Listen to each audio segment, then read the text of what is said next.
₹3,000 भाड्यापासून ते 1.25 1.5 लाख रुपये भाड्याचे पण शॉप्स आपले पूर्ण देशभरामध्ये आहेत. त्याच्यामुळे हा सगळा एक्सपिरियन्स मी तुम्हाला पुढच्या काही दिवसामध्ये वेगवेगळ्या प्रकारे मी सांगणार आहे. तर त्याच्यातूनच एक 10 स्टेप्स एक मॉडेल मी तुमच्यासाठी बनवलंय, ज्याचा यूज करून स्वतःचा एक यशस्वी बिझनेस तुम्हाला उभा करता येईल. महाराष्ट्रामध्ये तर आता वेगवेगळ्या प्रकारच्या फ्रँचायझी अवेलेबल आहेत. फ्रँचायझी घ्यायचं कारणच हे असतं की तुम्हाला एक रेडीमेड टेस्ट मिळते, जी तुम्ही देऊन डायरेक्ट पहिल्या दिवसापासून तुम्ही पैसे कमवू शकता. टेस्ट वरती तुम्हाला अजून काही वेगळं डोकं वापरायचं नाही. सेम गोष्ट मल्हारीच्यामध्ये पण होत्या आणि अशाच वेळी ज्याच्यावरती मार्केटमध्ये लोक 10-10 लाख रुपये फ्रँचायझी फीज घेतात. पण मला माहिती आहे की एवढ्या फ्रँचायझी घ्यायची काही गरज नसते, म्हणून मी डायरेक्ट ही 30,000 मध्येच देतो. त्याच्यात पण 10,000चं मटेरियल असतं. आणि 10वी स्टेप जी तुम्हाला लॉन्च करायची, लॉन्च करायच्या 8 दिवस आधीच तुमचं प्लॅनिंग सुरू झालं पाहिजे की मला मार्केटिंग कसं करायचंय, कशा प्रकारे करायचंय. आणि मार्केटिंग करताना नेहमी लक्षात ठेवा की मार्केटिंग हे काही इव्हेंट नाहीये. आपल्याला मोठेपणा करण्यासाठी मार्केटिंग डीजे लावणं, हे केलं ते करणं, चहाचं दुकान चाललंय हो तुमचं. डीजे बीजेची काय गरज आहे नाचवायची.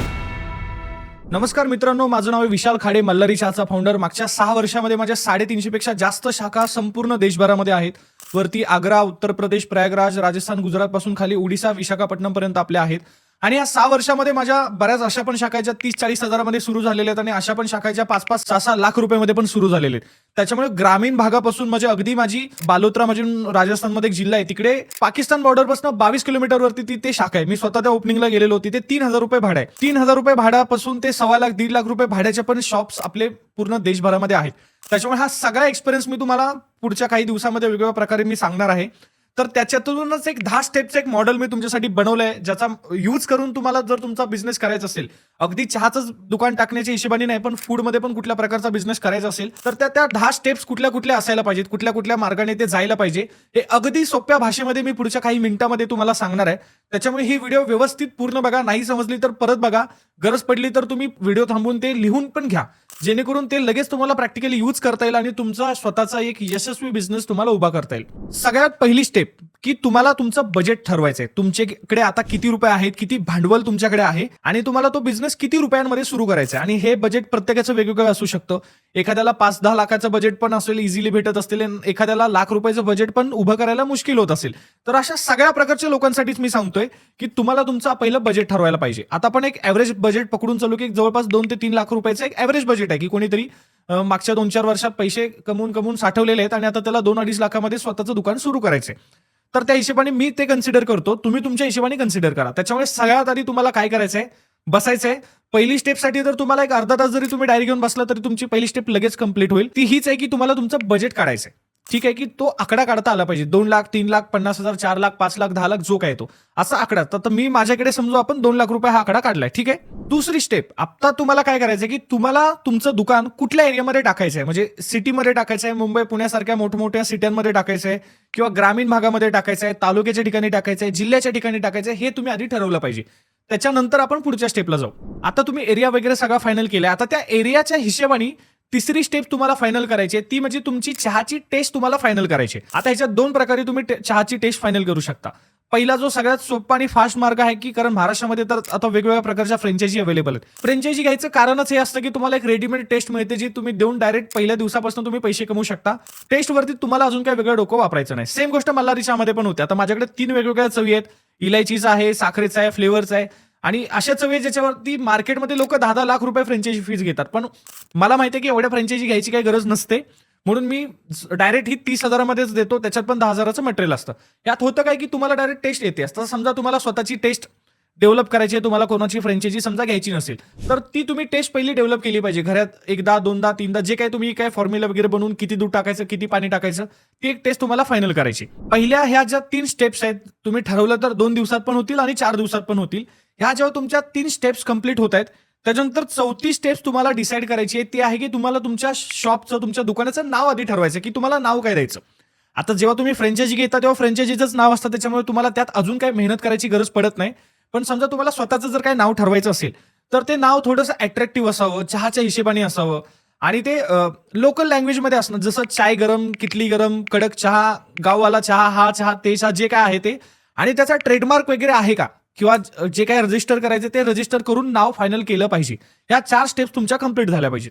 5वी स्टेप, तुम्हाला मार्केट रिसर्च सुरू करायचं आहे. आता मार्केट रिसर्च चहासाठी काय करायचं, तर तुम्हाला मार्केट फिरायचं, एवढंच करायचं, दुसरं काही नाही करायचं. कुठल्या कुठल्या ठिकाणी चहाची दुकानं आहेत, त्यांचा धंदा किती आहे, तुम्हाला समजा ज्या सिटीमध्ये तुम्ही सुरू करताय त्या सिटीमधली तुम्हाला कमीत कमी 8 ते 10 चहाची दुकानं फिरायची. तिकडे किती रुपये रेट आहे, त्यांची चव कशी आहे, त्यांचा धंदा कसा आहे, त्यांचं लोकेशन कसं आहे, हे तुम्हाला मार्केट फिरायचं आहे. वेगवेगळ्या खाऊ गल्लीस तुम्हाला फिरायचं आहे, वेगवेगळ्या हॉटेल्स तुम्हाला फिरायचे. हे जितकं तुम्ही एक्सप्लोर करणार आणि ह्याला बहुतेक 4-5 दिवसामध्ये पण तुम्ही हे करू शकता. 4-5 दिवस तुम्ही फिरलात ना की तुम्हाला आयडिया लागणार की काय रेट चालू आहे मार्केटमध्ये, कुठे दुकान घ्यायला पाहिजे, कुठल्या प्रकारची दुकानं चालतायत, कशा प्रकारचा त्यांनी बोर्ड लावलाय, काय प्राइसिंग ठेवलेली आहे, स्वच्छता काय लेवलची आहे, ह्या सगळ्या गोष्टींची आयडिया तुम्हाला येईल.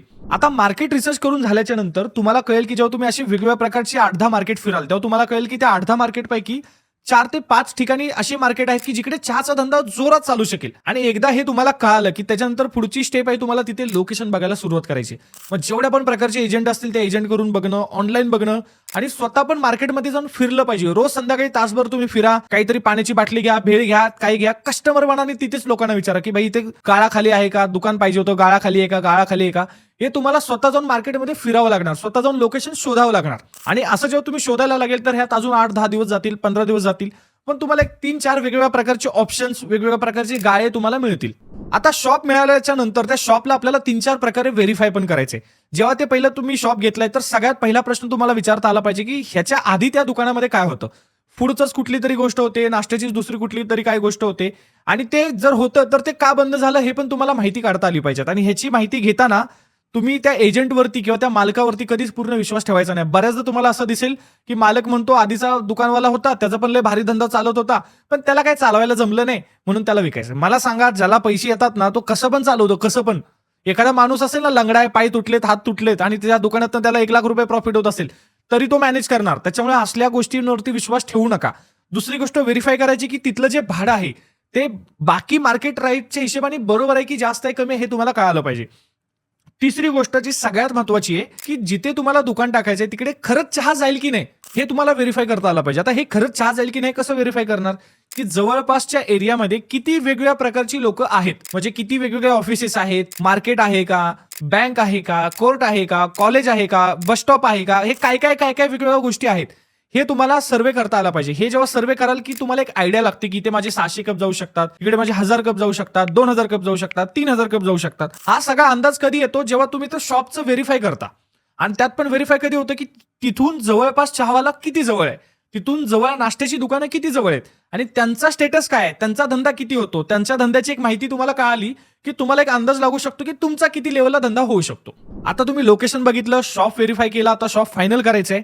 आता पुढची सगळ्यात महत्वाची स्टेप आहे की जेव्हा पण तुम्हाला अग्रीमेंट करायचंय कमीत कमी तुम्ही 3 ते 5 वर्षाचं अग्रीमेंट केलं पाहिजे. कधीच 11 महिन्याचं किंवा 1 वर्षाचं अग्रीमेंट करू नका. कारण होतं काय माहितीये, कधी कधी तुमचा धंदा बसतो, धंदा बसायला 2-3 महिने लागतात, धंदा बसला त्याच्यानंतर तुम्ही पैसे कमवायला लागतात, वर्षभरामध्ये खूप चांगल्या लेवलला धंदा होतो, मालकाच्या नजरेत येतं की यार इथे तर धंदा चांगला होतोय, मग मालक काय करतो तुम्हाला काढायला बघतो दुसऱ्याला, किंवा तुम्हाला जास्त भाडं वाढवून मागतो, किंवा तुम्हाला काढून स्वतः दुकान टाकायच्या पण विचारामध्ये असतो. आणि ह्या गोष्टी प्रॅक्टिकली घडलेल्या आहेत. त्याच्यामुळे नेहमी अग्रीमेंट करताना कमीत कमी 3 वर्षाचं अग्रीमेंट करायला पाहिजे किंवा 5 वर्षाचं अग्रीमेंट तुम्ही करायला पाहिजे. सोबत तुम्हाला निगोशिएशन्स पण करता आलं पाहिजे की तिथला मार्केट रेट काय चालू आहे, की समजा तो 40,000 रुपये बोलतोय तर 40,000 बोलण्यासाठी तुम्हाला 30,000 सुरू करता आलं पाहिजे. मग त्याच्यात थोडेसे काहीतरी निगेटिव्ह पॉईंट पण काढता आले पाहिजेत की साहेब जुनं दुकान आहे, आधीचं दुकान पण चाललं नाही, तर मला पण आता रिस्क घ्यायची आहे, हे ते वगैरेचे काही पॉईंट्स तुम्हाला ते बोलता आले पाहिजेत. आणि असं करून तो रेट तुम्हाला फायनल करता आला पाहिजे. 9वी स्टेप आहे की समजा तुमचं अग्रीमेंट झालं तर पुढच्या 8 दिवसाची डेडलाईन ठेवून, समजा तुमचं 10 तारखेला अग्रीमेंट झालंय तर 18 तारखेची 17 तारखेची तुमची एक डेडलाईन ठेवली पाहिजे की ह्या 18 तारखेला मी ओपनिंग करणार आहे, लॉन्च करणार आहे. मग ते त्या हिशोबाने मग तुम्ही प्लॅनिंग सुरू केलं पाहिजे. मग सगळ्यात आधी तुम्ही कुठलं काम केलं पाहिजे की सगळ्यात आधी तुम्ही बोर्डचं काम दिलं पाहिजे. कारण काय होतं, बोर्डच्या कामाला सगळ्यात जास्त लेट होतं, बाकी तर सगळं तुम्हाला मटेरियल घेऊन यायचंय. त्याच्यानंतर समजा दुसरं काही आतमधलं कन्स्ट्रक्शन रिलेटेड काहीतरी कॉन्ट्रॅक्टवाला काहीतरी काम आहे, बाबा पाण्याची टाकी बसवायची, बेसिन बसवायचंय, काय करायचं ऍक्च्युली मालकानीच करून द्यायला पाहिजे. पण अशा प्रकारचं काम असेल तर ते तुम्ही पुढच्या 1-2 दुसऱ्या दिवशीच तुम्ही कोणाला तरी दिलं पाहिजे. आणि तिसऱ्या दिवशीच तुम्ही मार्केटमध्ये फिरून, वेगवेगळ्या ठिकाणी फिरून की बाबा काय काय रेट काढू नये, आपल्याला शेगडी कितीला मिळते, स्टॉल कितीला मिळतोय, थर्मस कितीला मिळतोय, ह्या सगळ्याची गोष्ट माहिती तुम्ही तिसऱ्या दिवशी काढली पाहिजे. तिसऱ्या किंवा 4थ्या दिवशीच तुम्ही पेमेंट करून ते सगळं मटेरियल आणलं पाहिजे. त्याच्यानंतर सगळा सेटअप वगैरे झाल्याच्या नंतर पुढच्या 2-3 दिवसातला जो काही मुहूर्त असेल तो मुहूर्त ठरवून मग त्या हिशोबाने तुम्हाला समजा काय मार्केटिंग वगैरे करायचं असेल तर त्याच्यासाठी पण तुम्हाला वेळ मिळेल आणि तुमचा सेटअप सगळा रेडी होईल. आणि 10वी स्टेप जी तुम्हाला लॉन्च करायची आहे, लॉन्च करायच्या 8 दिवस आधीच तुमचं प्लॅनिंग सुरू झालं पाहिजे की मला मार्केटिंग कसं करायचंय, कशा प्रकारे करायचंय. आणि मार्केटिंग करताना नेहमी लक्षात ठेवा की मार्केटिंग हे काही इव्हेंट नाहीये. आपल्याला मोठेपणा करण्यासाठी मार्केटिंग, डीजे लावणं, हे केलं ते करणं, चहाचं दुकान चाललंय हो तुमचं. त्याच्यामुळे ते मेन कन्सेप्ट तुम्हाला सांगतो. जिथे तुम्हाला चहाचं दुकान टाकायचंय, तुमचा कस्टमर कोण आहे? बरोबर, जो तुमच्याकडे चहा पिणार आहे. त्याच्यासाठी काय करता येईल? तो जास्तीत जास्त, मग तो जो तुमचा कस्टमर आहे त्या लोकांना जास्तीत जास्त कसं कळेल की तिथे तुमचं चहाचं दुकान सुरू होते, ते कशी तुमची चहाची चव घेतील ह्याच्यावरती तुम्ही काम केलं पाहिजे. मग काय करू शकता? तुम्ही कुपन सिस्टम ठेवू शकता की पहिल्या 4 दिवसात जो काही कुपन वरती चहा पेल तर 10 रुपयाचा चहा 5 रुपयाला मिळेल. किंवा तुम्ही अजून काय डोकं लावू शकता की पहिल्या दिवशी फ्रीमध्ये चहा ठेवू शकता. किंवा तुम्ही अजून काय डोकं लावू शकता की पहिल्या दिवशी 1 रुपयाला चहा मिळणार, दुसऱ्या दिवशी 3 रुपयाला चहा मिळणार, तिसऱ्या दिवशी 5 रुपयाला चहा मिळणार, चौथ्या दिवशी 7 रुपयाला चहा मिळणार, 5व्या दिवशी 10 रुपयाला चहा मिळणार. तर अशा प्रकारे रोज 2-2, 3-3 रुपये वाढून असं पण काहीतरी तुम्ही डोकं लावू शकता. तर अशा प्रकारे तुम्हाला एक लॉन्चिंग स्ट्रॅटर्जी ठरवावी लागेल. त्या हिशोबाने पॅम्पलेट बनवावे लागतील. समजा तुमच्या आजूबाजूला दुकान असतील जिकडे तुम्हाला जिकडून रोजचा कस्टमर मिळणार आहे, तर पॅम्पलेट छापून पॅम्पलेटवरती एक वेगळा नंबर टाकून अशा दुकानामध्ये वाटलं पाहिजे की आमची अशी अशी सर्व्हिस आहे, आम्ही येऊन पण देऊ शकतो, तुमच्या बँकेत येऊन देऊ शकतो, तुमच्या ऑफिसमध्ये येऊन डिलिव्हरी देऊ शकतो, हॉस्पिटलमध्ये येऊन डिलिव्हरी देऊ शकतो. तर अशा प्रकारे सगळं प्लॅनिंग करून आपण लॉन्च केलं पाहिजे. आणि ह्या सगळ्या झाल्याच्या नंतर तुम्हाला काय करायचंय? तुम्हाला फक्त रोज वेळेवरती दुकान उघडायचंय, चहाची चव चांगली ठेवायची आहे, सर्व्हिस चांगली ठेवायची आहे. हळूहळू करून जर तुमचं लोकेशन चांगलं असेल, तुमची चव चांगली असेल, हळूहळू करून महिन्याभरामध्येच तुमचं ब्रेक इव्हन तुम्ही क्रॉस कराल. पुढच्या महिन्यात, दुसऱ्या महिन्यापासूनच तुम्हाला प्रॉफिट यायला लागतील आणि 3 ते 6 महिन्यामध्ये तुमचा धंदा व्यवस्थित स्टेबल होईल. कधी लक्षात ठेवा, फूड लाईनमध्ये चहाचा धंदा आणि बाकीच्या धंद्यात खूप फरक आहे. चहाच्या धंद्याला 6 महिने लागत नाहीत सेट व्हायला, 2 ते 3 महिन्यामध्ये तो सेट झाला पाहिजे. जर तो 2 महिन्यामध्ये जर सेट होत नसेल तर याचा अर्थ तुमचं लोकेशन चुकलंय किंवा चहाची चवीमध्ये गडबड आहे किंवा काहीतरी अजून काहीतरी रिझन आहे. त्याच्यामुळे 2 ते 3 महिन्यामध्ये जर तुमचा धंदा बसला तरच तो तुमचा मोठा वाढणार आहे. आणि अशा ह्या 10 स्टेप्स एकदम सोप्या आहेत. फक्त जर तुम्ही व्यवस्थित विचार केला तर ह्या सगळ्या गोष्टी महिन्याभरात पण होतील, 8 दिवसात पण होतील, 15 दिवसात पण होतील, जेवढ्या फास्ट तुम्ही कराल त्याच्यावरती. आणि अशा प्रकारे जर तुम्ही प्लॅनिंग केलं तर तुम्हाला तुमचा चहाचा बिझनेस इझिली करता येऊ शकेल. ह्याच्या व्यतिरिक्त पण जर तुम्हाला चहाच्या रिगार्डिंग अजून काही प्रश्न असतील किंवा फूडच्या इव्हन कुठल्या पण बिझनेसच्या रिगार्डिंग जर काही प्रश्न असतील, जर एखाद्या ठिकाणी तुम्ही अडकला असाल तर तुम्ही मला कमेंटमध्ये सांगा. मी नक्की त्याच्यावरती व्हिडिओ बनवण्याचा प्रयत्न करेन.